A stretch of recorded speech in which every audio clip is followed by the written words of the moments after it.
나눈 말씀으로 다시 걷다, 다시 걷다. 기억을 따라 걷는 길에서 말씀을 따라 걷는 길로라는 제목으로 이 주제로 말씀 나눌 때 하나님께서 이 마지막 신년 특별 저녁 기도의 시간에 크신 은혜로 충만하게 채우실 줄로 믿습니다. 자, 오늘 본문은 이제 모세가 요단 강가에서 회상하는 광야 생활 40년의 발자취 지나왔던 그 삶의 과거를 돌아보면서 마지막 유언으로 하는 장면입니다. 제가 여러 번 말씀드렸죠. 신명기는 모세의 마지막 유언이다라는 말씀을 드렸습니다. 자, 오늘도 신년 특별 저녁 기도의 마지막 날이 마지막 밤이 되었습니다. 지난 이틀 동안 우리는 첫째 날 다시 할렐루야 서다, 둘째 날 다시 빗다, 오늘 마지막 날 제목 다시, 자 한번 리피트 해볼까요? 다시 서다, 다시 빗다, 다시 걷다. 자, 이 세 가지 주제로 우리가 말씀을 보고 있는데요. 우리는 이 땅을 살아가는 동안 우리가 왜곡된 믿음으로 인하여서 그 왜곡된 우상을 만들어냈고, 그래서 다시 서다, 다시 빗다, 이 주제를 통하여서, 이 제목을 통해서 우리의 믿음이 왜곡된 믿음의 자리를 털고 일어날 것에 대하여서 말씀을 나누었습니다. 광야라는 현실은 수많은 왜곡된 잘못된 거짓들을 만들어낸다라는 거죠. 예를 들자면은 사막 같은 곳에서 저는 아직 안 가봐서 모르겠지만 사막 같은 곳에서 사람들은 오아시스라는 그 신기루, 그 환상을 보는 것처럼 사람들은 광야라는 현실을 지나면서 자기의 어려운 삶의 현실로 인하여서 그 현실을 견뎌내기 위하여서 스스로 왜곡된 믿음을 가지고 왜곡된 그 무언가를, 마치 신기루를 만들어내고 신기루를 쫓아가는 것처럼 왜곡된 그 무언가를 사람들은 만들면서 살아간다라는 것입니다. 두 번의 시간을 통해서 살펴봤던 게 바로 왜곡된 믿음으로 인한 결핍된 우상을 만들어냈었죠. 자, 그리고 또 왜곡된 두려움, 메뚜기 컴플렉스 이야기를 어제 나누었습니다.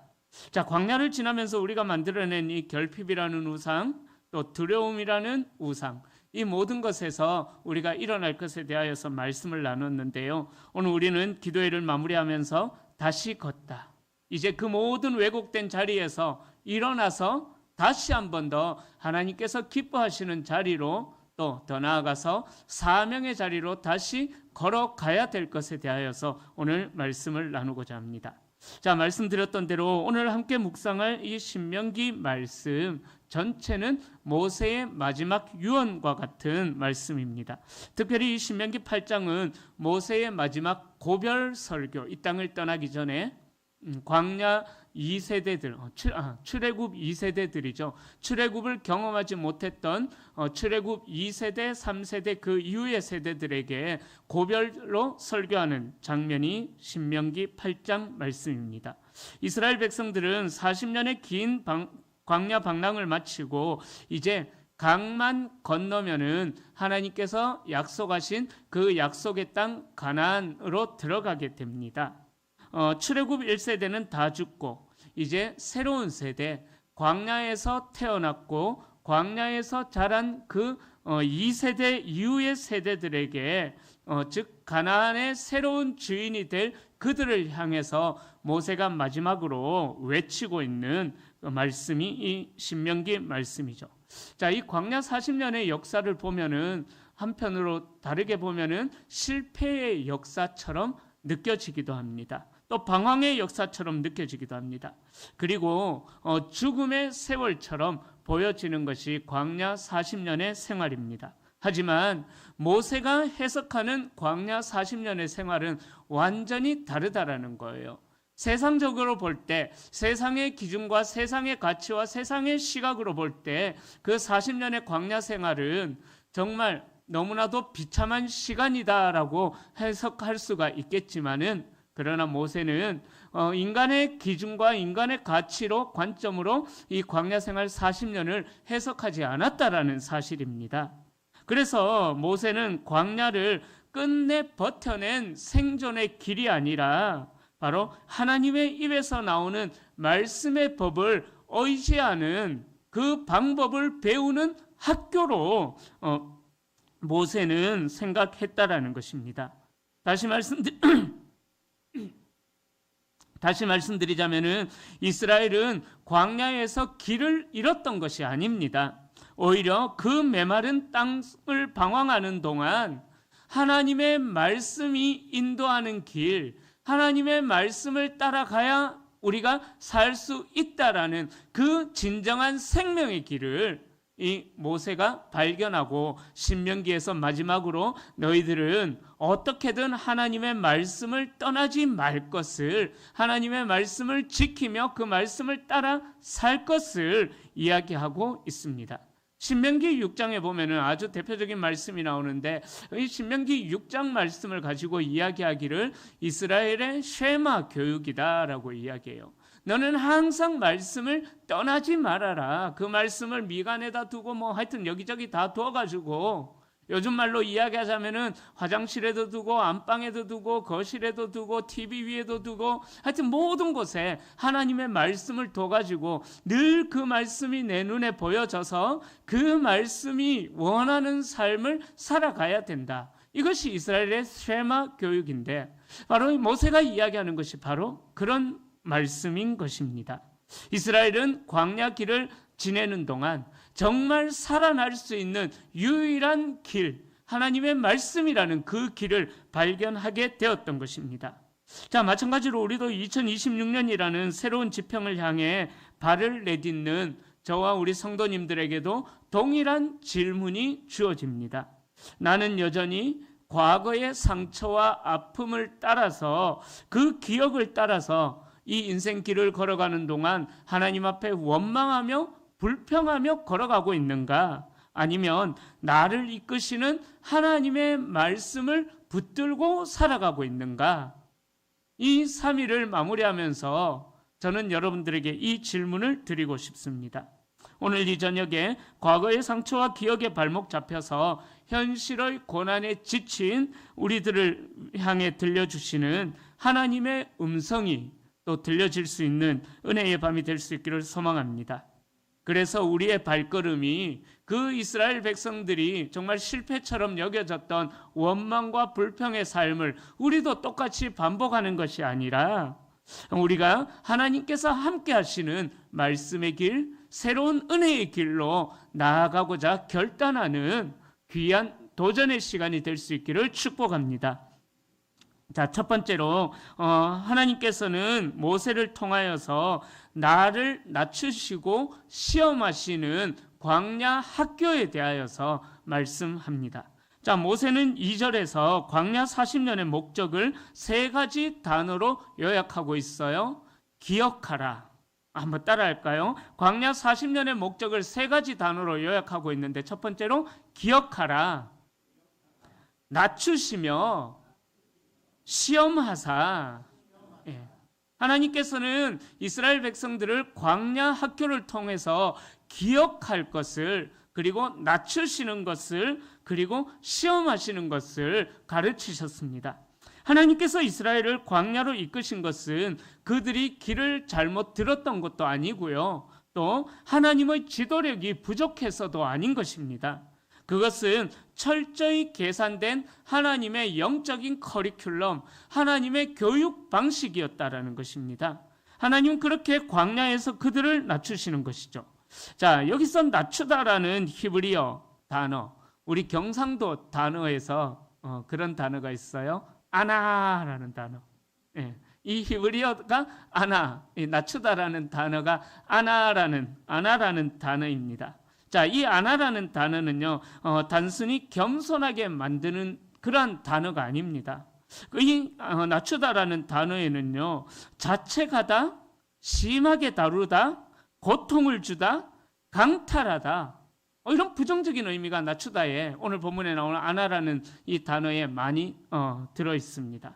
자, 즉 자신의 무기력함을 뼈저리게 느끼는 결핍의 상태가 오늘 본문에 나오는 나추다, 아나라는 단어의 의미입니다. 자, 그런데 하나님은 우리가 알고 있기를 사랑의 하나님으로 알고 있습니다. 그죠?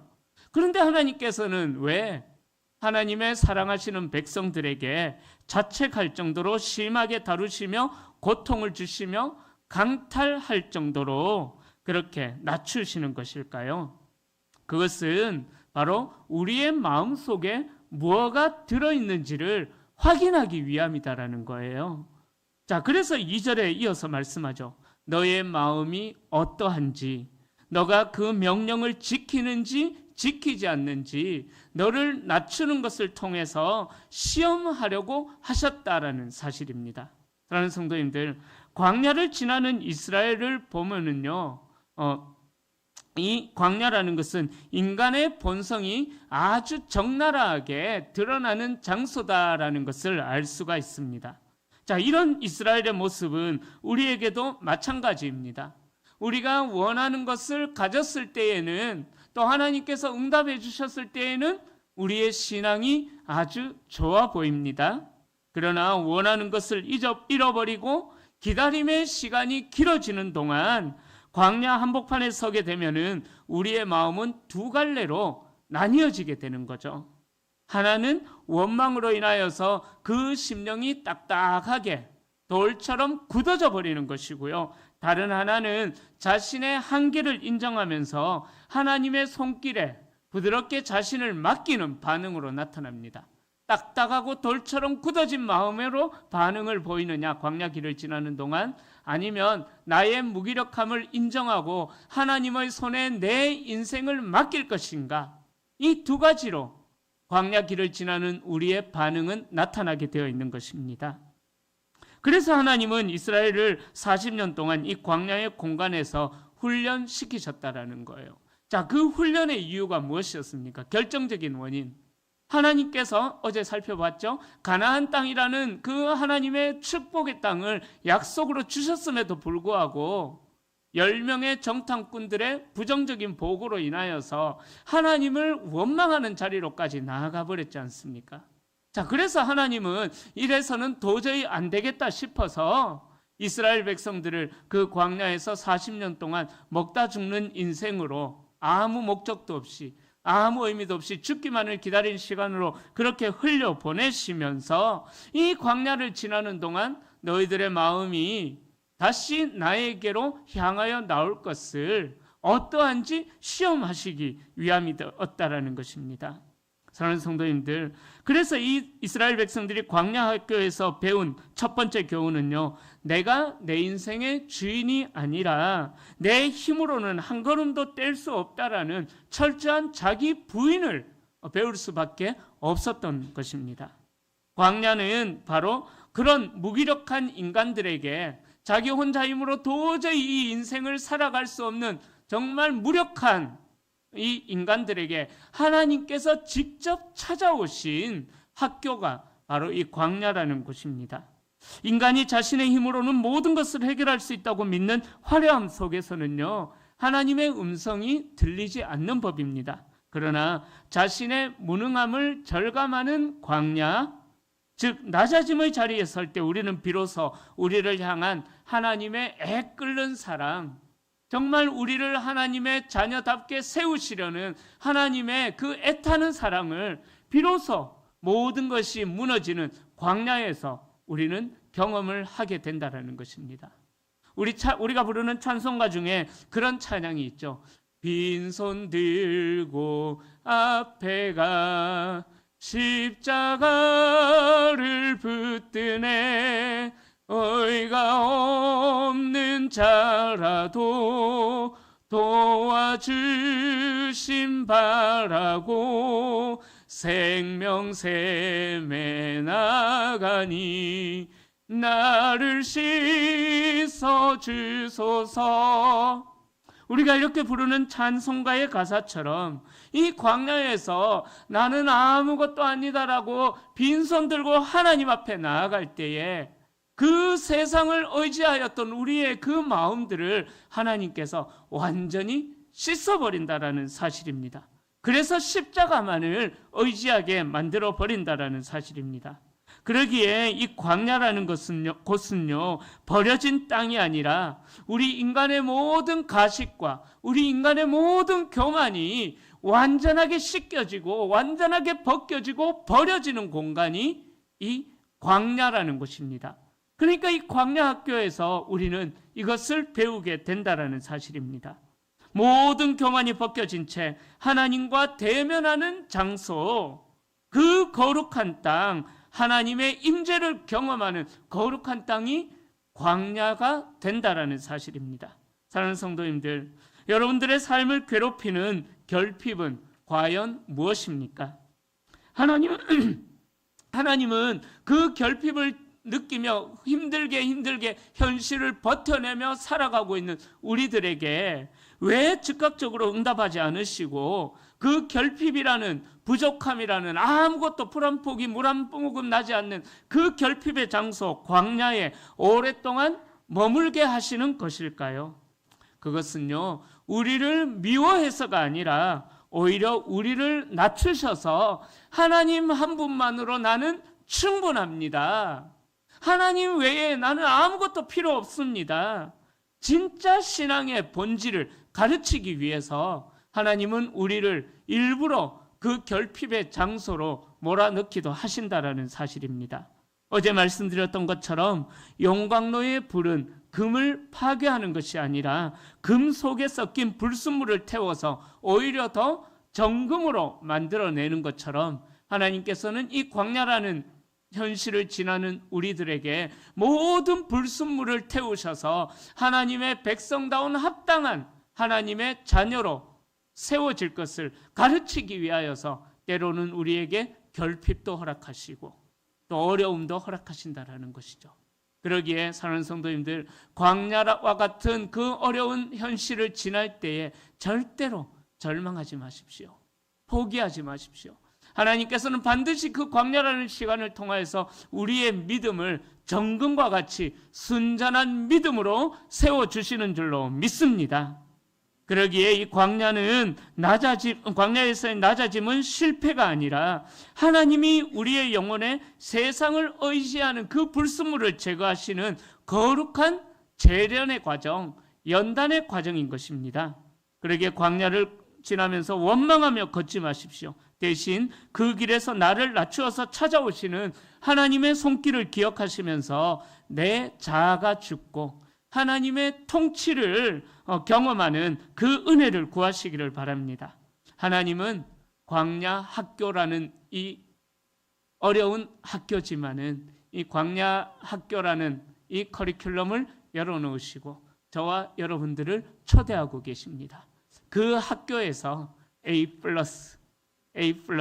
합격점을 받으실 수 있는 우리 모든 성도님들이 다 되시기를 주님의 이름으로 축원합니다. 자, 두 번째로 생존의 논리를 넘어서야 된다라는 것을 이야기합니다.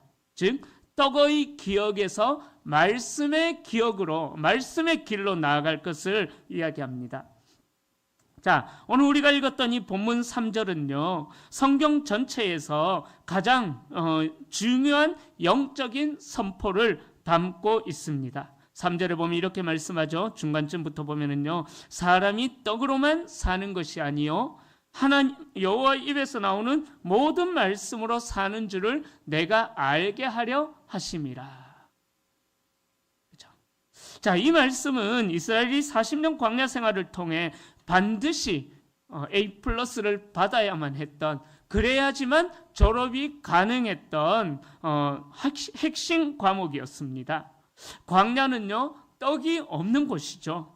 인간의 생존 논리와 계산법으로는 절대로 살 수 없는 땅이 바로 이 광야라는 땅입니다. 그러나 우리 하나님께서는 그곳에서 만나와 메추라기라는 또 반석이 터져서 샘물이 나게 하는 그 초자연적인 기적의 양식을 그 광야를 지나는 백성들에게 허락해 주신 것입니다.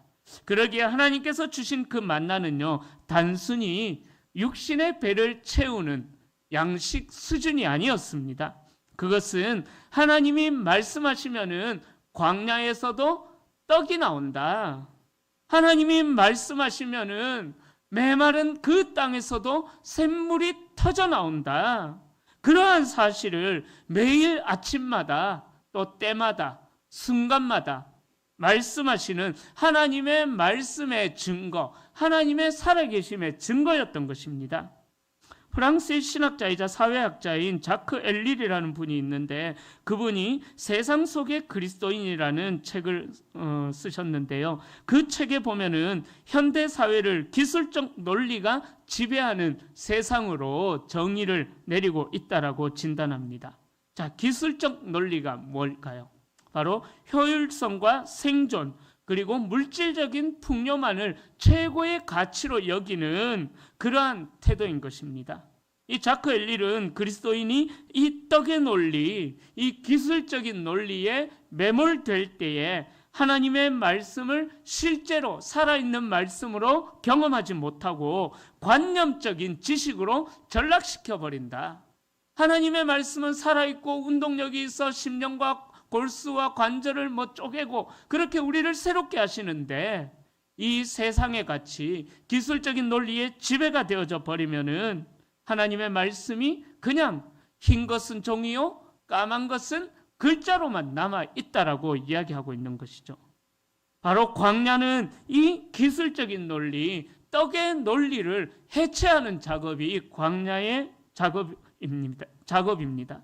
내 능력으로 떡을 만들어낼 수 없는 한계 지점에서 인간은 비로소 하나님이 나를 먹이신다라는 그 자리로 돌아가게 되고 그 생명의 논리를 배우게 되는 것이 광야라는 곳입니다.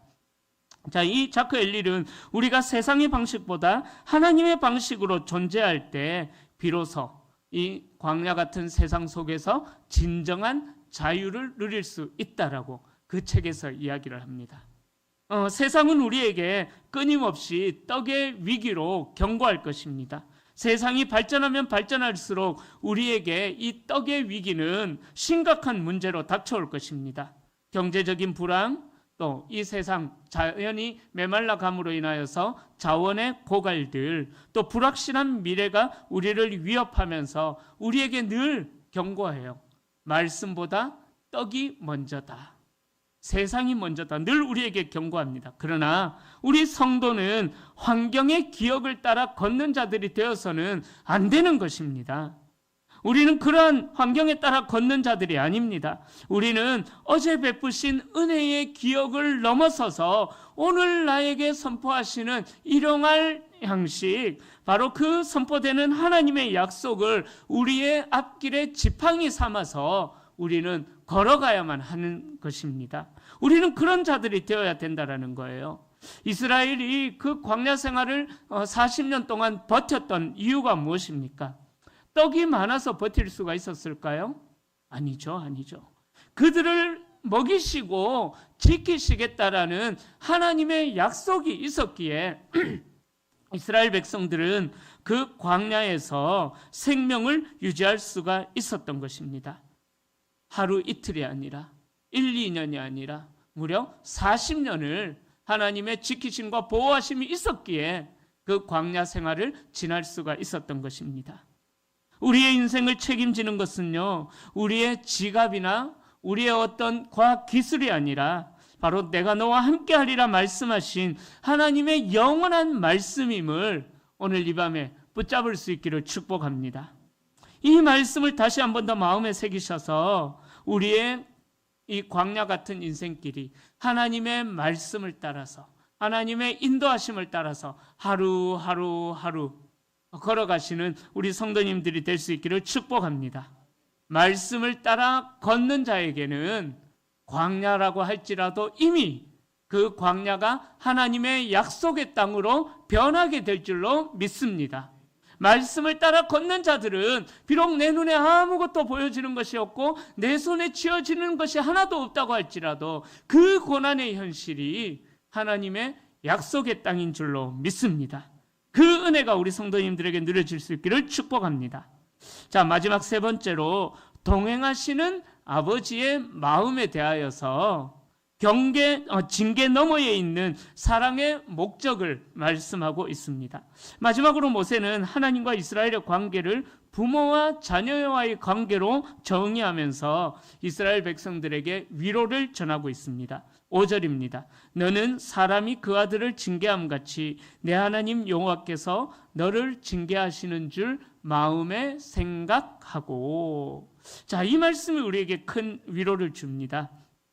광야의 고통이 무의미한 학대의 시간이 아니라 아들을 아끼는 아버지의 간절한 교육이었음을 말하고 있습니다. 저는 군대 생활을 제가 30개월인가 하여튼 그렇게 했었던 기억이 나요. 군대 생활하는 동안 참 하나님께서 저를 많이 축복해 주셨습니다. 훈련소에서 그 힘들다 하는 화생방 체험도 저는 하지를 않았어요. 예. 제가 화생방 체험하는 날 비가 내려가지고요. 저는 건너뛰었습니다. 보통 건너뛰면은 그 다음 커리큘럼을 바뀌어서 꼭 화생방 체험은 꼭 하게 하는데 그 화생방 체험을 저는 하지를 않았습니다. 또 그 화생방 체험을 제가 어디서 했었냐 하면은 자대 배치를 받아서 거기서 화생방 체험했는데 참 쉽지가 않더라고요. 저는 그렇게 이제 이 군생활 30개월을 지내는 동안 정말 하나님께서 저를 아버지처럼 지켜주셨다. 그 은혜가 저에게 참 많이 있었습니다. 군대 입소해서 첫날 밤부터 마지막 30개월이 끝나는 그 순간까지 저로 하여금 모든 위험의 자리에서부터 피하게 하시는 그 하나님의 은혜를 참 많이 경험했습니다.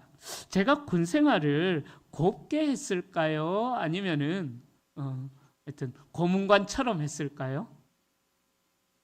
저는요 곱게 했다고 생각하는데 제가 군대에 있는 동안 참 모범 사병이 자주 되었습니다. 모범 툭하면은 저를 고참들이 네가 모범 사병 해라. 그래서 저는 공군은 수시로 이제 2박 3일씩 외출을 나가는데 수시로 저는 모범 사병이 되어가지고 외출을 나왔습니다. 그 이유가 뭐냐면은 제가 군대에 있는 동안 제 주변 고참들이 참 많이 힘들어했어요.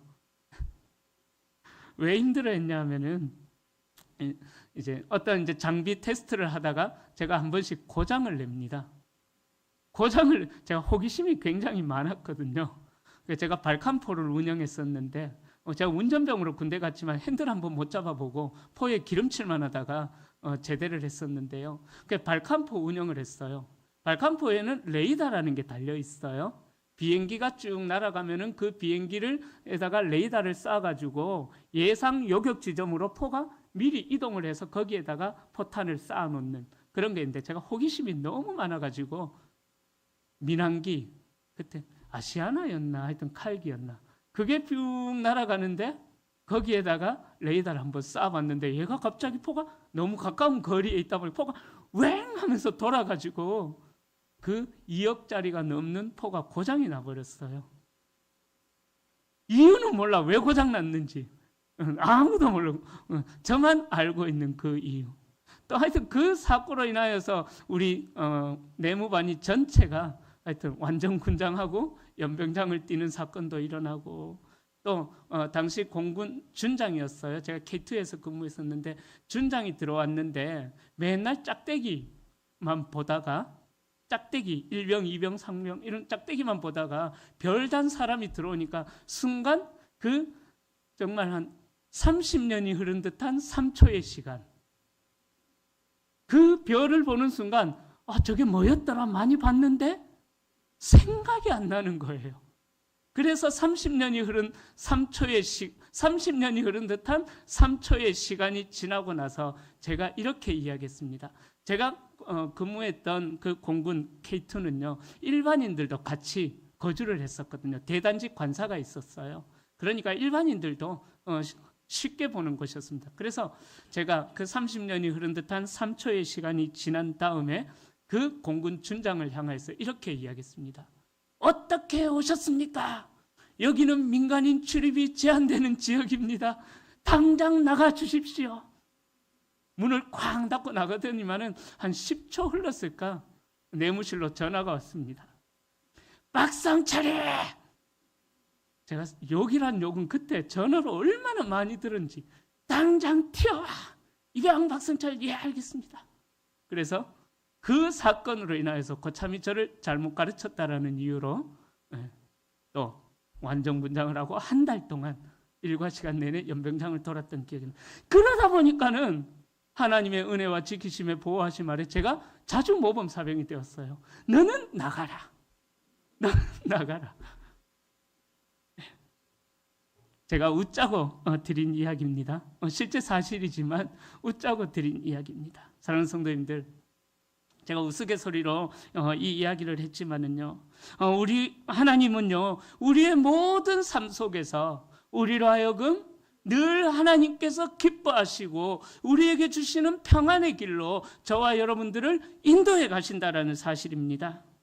그 사실을 오늘 본문 4절에는 이렇게 이야기하고 있죠. 하나님은 이스라엘이 광야 길을 걷는 40년 동안 어떻게 보호하셨을까요? 4절에 발이 부르트지 않게 하셨고 의복이 헤어지지 않게 하셨다라는 거예요. 하나님은 눈에 보이지는 않지만은 보이지 않는 손길로 그들의 모든 세밀한 필요를 아시면서 40년 내내 그들 곁에서 이스라엘 백성들을 보호하고 지키셨다라는 사실입니다. 사랑하는 성도님들, 하나님은 우리에게 원하시는 것이 있어요. 바로 우리가 기적의 산물에만 집중하는 것이 아니라, 만나에만 집중하는 것이 아니라 매출하기에만 집중하고 반석이 터져서 나타나는 샘물과 같은 그런 기적에만 집중하는 어린아이의 신앙을 넘어서 그 기적을 베푸시는 하나님 그분 자체를, 하나님 자체를 신뢰하는 그 성숙한 신앙으로 자라나기를 하나님께서는 원하신다라는 것입니다. 그래서 광야의 침묵은 하나님의 부재가 아닌 것입니다. 그것은 우리가 하나님의 손이 아닌 하나님의 얼굴을, 하나님과 얼굴과 얼굴을 마주대는 친밀한 그 관계를 유지할 것을 원하시는 하나님의 깊은 배려가 이 광야 학교에서 하나님께서 우리에게 가르치시는 것입니다. 하나님이 우리를 사랑하시기 때문에 때로는 우리를 고통 속에 내버려 두시는 것처럼 보이지만 사실은 하나님께서 그 우리를 고통을 지나고 있는 우리를 그 고통의 한복판에서 우리를 세밀하게 보호하시고 안고 지나가신다라는 사실이죠. 광야는 아버지가 아들을 품에 안고 걷는 길입니다. 신명기 1장 31절은 그래서 이렇게 이야기합니다. 사람이 자기 아들을 안는 것 같이 너희의 하나님 여호와께서 너희가 걸어온 길에서 너희를 안으사 이곳까지 이르게 하셨느니라. 아멘. 사랑하는 성도님들, 2026년 이 새해의 길을 걸어가는 동안 나는 왜 혼자일까?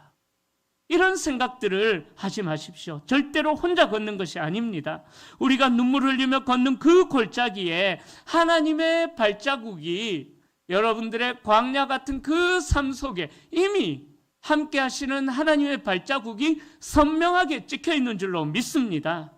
우리가 아파하는 그 자리에서 하나님은 더 크게 아파하시며 우리를 응원하고 계시는 줄로 믿습니다. 그러기에 광야는 버려진 땅이 아니라 하나님의 세밀한 돌보심이 집중되어지는 그 자리라는 사실입니다. 광야는 하나님이 우리의 삶의 유일한 토대가 된다라는 것을 경험하는 것이 바로 이 광야인 것입니다. 그래서 모세는 이렇게 명령하면서 이 말씀을 마무리합니다. 우리 6절 말씀 함께 읽겠습니다. 내 하나님 여호와의 명령을 지켜 그의 길을 따라가며 그를 경외할지니라. 아멘. 자, 이 명령은 무거운 짐이 아니라 아버지의 손을 놓지 말라라는 하나님의 위대한 사랑으로의 초청이 되는 것입니다. 아버지의 손을 잡고 걷는 자에게는 그 험한 길이 더 이상 험한 길이 될 수가 없는 것이죠. 그 길은 약속의 땅으로 이어지는 안전한 통로일 뿐인 것입니다. 이제 기억의 습관을 따라서 환경을 따라서 걸어가던 우리의 삶의 습관을 멈추시고 나를 안고 걸으시는 아버지의 하나님의 호흡에 맞춰서 하나님의 말씀을 따라서 이 새해에 한 걸음 한 걸음 걸어 나가시는 우리 성도님들이 되어주시기를 축복합니다. 이제 말씀을 정리해 보겠습니다. 이 3일 동안 우리는 광야라는 척박한 땅을 배경으로 우리의 신앙의 본질을 점검했습니다. 첫째 날 우리는 불평의 자리에서 일어나서 믿음의 자리에 다시 서게 된다라는 것을 경험합니다. 둘째 날 우리는 두려움이라는 틀을 깨고 토기장이 하나님의 손길을 경험하게 됩니다. 거기서 다시 빚어졌습니다. 그리고 오늘 셋째 날 이 떡의 논리를 버리고 말씀을 따라 다시 걸어가야 될 것에 대하여서 말씀을 나눴습니다. 사랑하는 성도님들, 저는 이 기도회를 마치면서 우리 사랑하는 성도님들의 심령에 이 한 문장을 깊게 새겨드리고 싶습니다. 광야는 실패한 인생의 종착지가 아닙니다. 광야는 하나님을 새롭게 배우는 학교입니다. 다시 한 번 더 이 문장을 새겨드리고 싶습니다. 광야는 실패한 인생의 종착지가 아니라 하나님을 새롭게 배우는 학교입니다. 세상은 여러분이 광야에 서 있을 때에 실패한 인생이라고 조롱할지 모릅니다. 그러나 하나님은 그곳에서 여러분을 위한 단독 과외를 시작하고 계십니다. 광야 학교는 세상이 우리에게 가르쳐주지 않는 지혜, 오직 하나님 한 분만으로 충분하다라는 영원한 진리를 우리에게 가르쳐 주십니다. 하나님은 여러분을 그 학교에 입학시키기 위하여서 때로는 우리 성도님들에게 결핍이라는 것도 허락하셨고요, 때로는 긴 기다림이라는 시간도 하나님께서 허락하셨을 것입니다. 그러나 기억하십시오. 하나님은 단 한 번도 우리 사랑하는 성도님들을 그 학교에서 혼자 내버려 두신 적이 없습니다.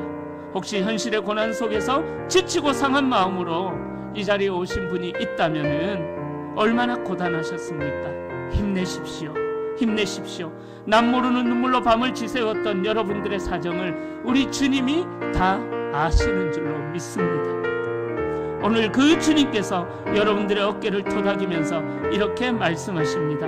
내 아들아, 내가 광야를 지나는 것은 내가 너를 너무나 사랑해서 너를 아름답게 빚어 가나안의 주인공으로 삼고 싶어서 내가 너를 이 광야로 잠시 불렀단다.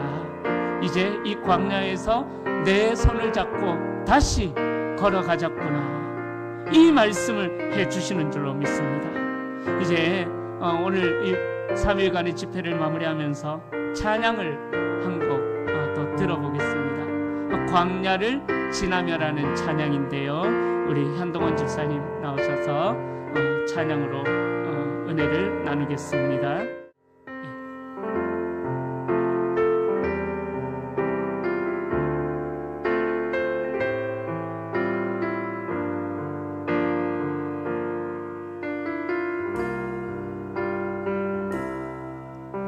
왜 나를 깊은 어둠 속에 홀로 두시는지, 어두운 밤은 왜 그리 길었는지,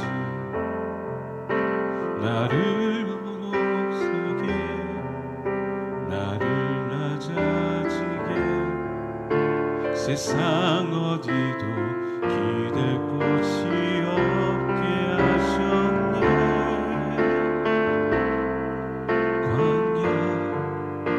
광야에 서 있네.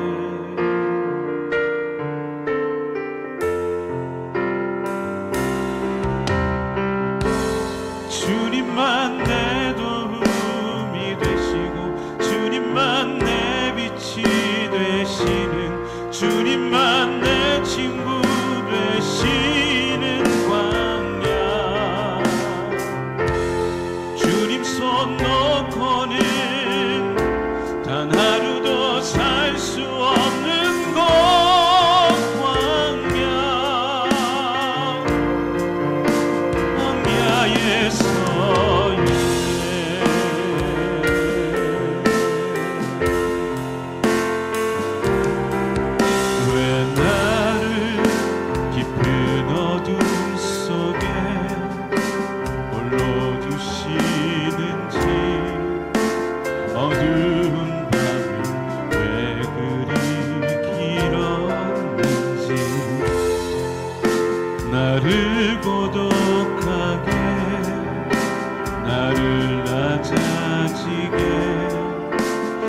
세상 어디도 기댈 곳이 없게 하셨네.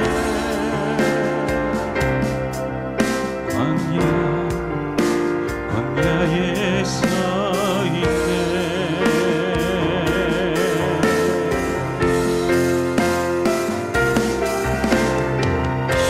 주님만 내 도움이 되시고 주님만 내 빛이 되시는 주님만 내 친구 되시는 광야.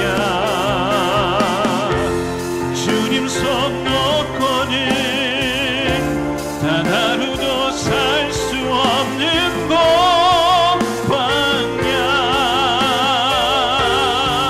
광야.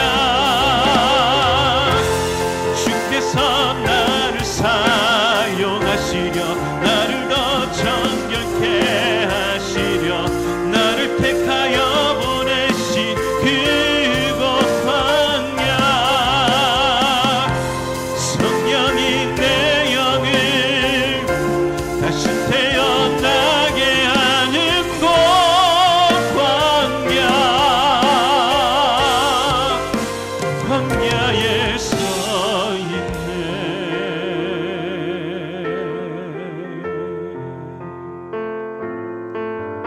내 자아가 산산이 깨지고 높아지려 했던 내 꿈도 주님 앞에 내려놓고 오직 주님 뜻만 이루어지기를 나를 통해 주님만 드러나시기를.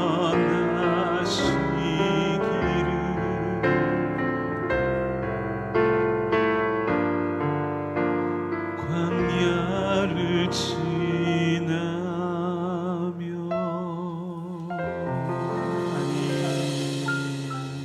아멘. 한 가지만 더 말씀드리고 이제 말씀을 마무리하겠습니다. 모세는요, 안타깝게도 가나안 땅에 들어가지를 못했습니다. 대신에 신명기 마지막 장인 34장에 보면은 요단강 동편에서 모세에게 하나님께서 가나안 땅을 보게 하십니다. 제가 지금부터 드릴 이야기는요, 만들어낸 이야기입니다. 성경에 없는 이야기예요. 자, 모세의 인생의 마지막 순간에 하나님께서 모세에게 가나안 땅을 그렇게 보여주시면서 물어보십니다. 모세야, 내가 너를 가나안 땅에 들어가겠다라고 보내주겠다고 약속했는데 그 약속이 틀어져서 억울하냐? 속상하냐? 하나님께서 물어보셔요. 그러니까 모세가 그 질문을 받고 그 요단강 동편에서 서편 그 가나안 땅을 바라보면서 잠잠히 묵상에 빠집니다. 잠시의 시간이 흐르고 나서 모세가 하나님 앞에 이렇게 이야기합니다. 하나님, 전혀 억울하지 않습니다. 저는 하나님께서 아시는 것처럼 태어나는 순간부터 죽음의 위기가 있었습니다. 그 위기의 상황 속에서 하나님이 저를 살려주셨습니다. 그리고 지금 이 순간 120세가 되기까지 하나님의 보호하심 가운데 살아왔습니다. 그러니 하나님께서 함께해 주신 이 120년의 삶이 저에게는 가나안 땅입니다. 40세의 왕궁을 떠나서 80세가 되기까지 버려진 것만 같은 그 목동 생활, 그리고 80세가 되어서 죽음의 땅인 것처럼 여겨졌던 광야에서 저와 40년 동안 동행해 주신 그 40년의 삶이, 그리고 왕궁에서의 40년의 삶이, 그리고 태어나서 40세가 되기까지 수많은 죽음의 위기를 넘겨가면서 살았던 하나님이 함께해 주셨던 제 인생 전체가 저에게는 가나안 땅이었기에 가나안 땅에 들어가지 못한다고 해서 억울한 것 하나도 없습니다. 제 인생 자체가 저에게는 가나안 땅이었습니다. 사랑하는 성도님들, 우리 앞에는 여전히 광야가 펼쳐져 있을 것입니다. 그러나 그 광야를 지나는 우리들에게 하나님은 안으시고 보호해 주시고 우리를 인도해 주시는 줄로 믿습니다. 그러기에 이 광야 학교에서 하나님을 깊이 배우고 마침내 승리의 찬양을 부르며 살아갈 수 있는 우리 모든 성도님들이 다 되시기를 주님의 이름으로 이 3일의 집회를 마무리하면서 우리 주님의 이름으로 간절히 축원합니다.